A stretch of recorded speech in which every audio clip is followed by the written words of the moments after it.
Hi, this is Gautam, and the book for today's episode is a biographical novel written by Irving. The book is The Agony and the Ecstasy. The book traces the life of the great Renaissance artist Michelangelo. This novel traces the life of Michelangelo, one of the greatest Renaissance artists who lived between 15th and 16th centuries in Italy. Now, when I say Italy, you begin to imagine, okay, a complete country. But that was not the way it was in 15th and 16th century. The idea of Italy as a nation becomes cemented, or Italy becomes a nation only in the year 1870. And before that, Italy had a different picture. So this is just to give the idea how Italy looked, and you can kind of see how many papal states were actually there. You can see Florence, Bologna, Venice, and Vatican. Renaissance is a term used to describe the revival of interest in science and arts in Western Europe after the Dark Ages. During the Renaissance period, a small boy at the age of 13 gets his training for painting from Ghirlandaio's studio. Author Irving writes that after a point of time, Michelangelo understands that his real interest is not in painting but it is in sculpture. He goes and joins the tutorship of Bertoldo, who is a student of Donatello himself. And there is a small passage in the book where Bertoldo explains to Michelangelo the difference between painting and sculpture.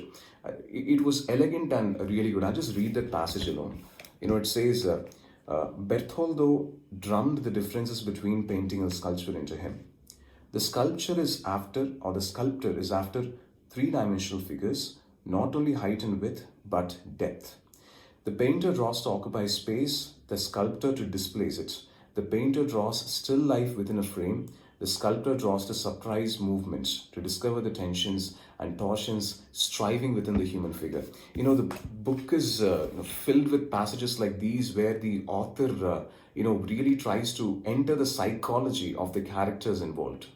Luckily for Michelangelo, he is identified and patronized by Lorenzo of Medici. And Lorenzo of Medici has a very small intellectual group called as the Plato group. And when Michelangelo, enters the palace and he begins to study or begins to engage in discussions with the Plato group, he begins to understand the importance of philosophy, mythology, and religion. Because without these three things, it is quite impossible for an artist to really convey essential information through either his paintings or sculpture. The basic tenets and foundation which he gets during this period continues to drive him in creating exceptional artistic creations over a period of time.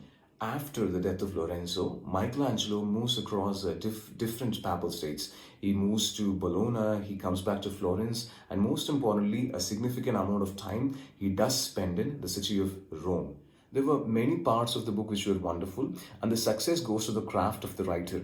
Yesteryear Italy is described so vividly that it is brought to life, starting from the food to the dressing to the physical environment, so on and so forth. Now, the author brilliantly describes the events in which Michelangelo carves. It's as if you get a proper window into his mind and you can feel the sound of the chisel against the marble along with the rhythmic beat. Every artist goes to immense pain to select what is the right type of marble, the right type of plaster, even to find the right type of assistance so that they get the art form really, really correct. The book also goes on to highlight the relationship between art and politics. Throughout Michelangelo's career, there are multiple interruptions, primarily because the different papal states in Italy were continuously warring among themselves. There is one important instant where Michelangelo commits to an important project for the mausoleum of Pope Julius II. And even though he started the project, there were multiple events, and even after 10 years or 20 years, he tries to come back to the project, but he's really not in a position to complete it properly.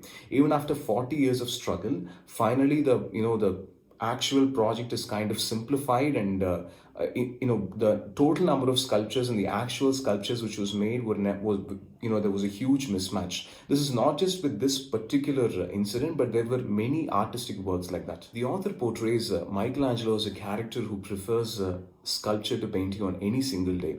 Now this happens even in crucial instances. Now there is a even during the time, there is the part where he writes where the Pope asks Michelangelo to asks him to paint the Sistine Chapel, and Michelangelo says that painting is not my trade.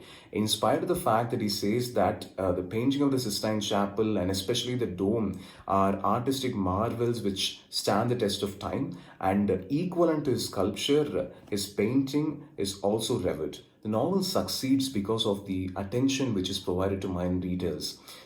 His torturous relationship with his father, the duel with Leonardo da Vinci. Da Vinci is a very big artist when Michelangelo is rising up.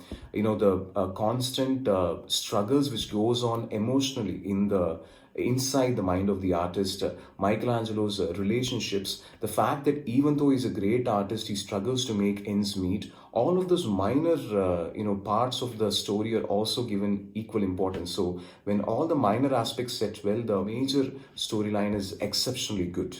Now, even though I might have looked at different sculptures and paintings, maybe in a film, maybe glanced at in some of the texts, you never really understood what are the efforts or what is the importance of that particular artistic work. After finishing the text, I just went through a few pictures, the major pictures which the author specifically mentioned, starting from the Sistine Chapel to the sculpture of David, so on and so forth.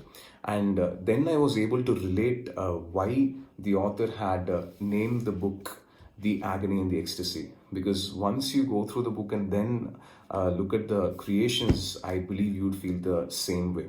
So that is the end of today's book review. If you like the review, please do like, comment, and subscribe. That's for now.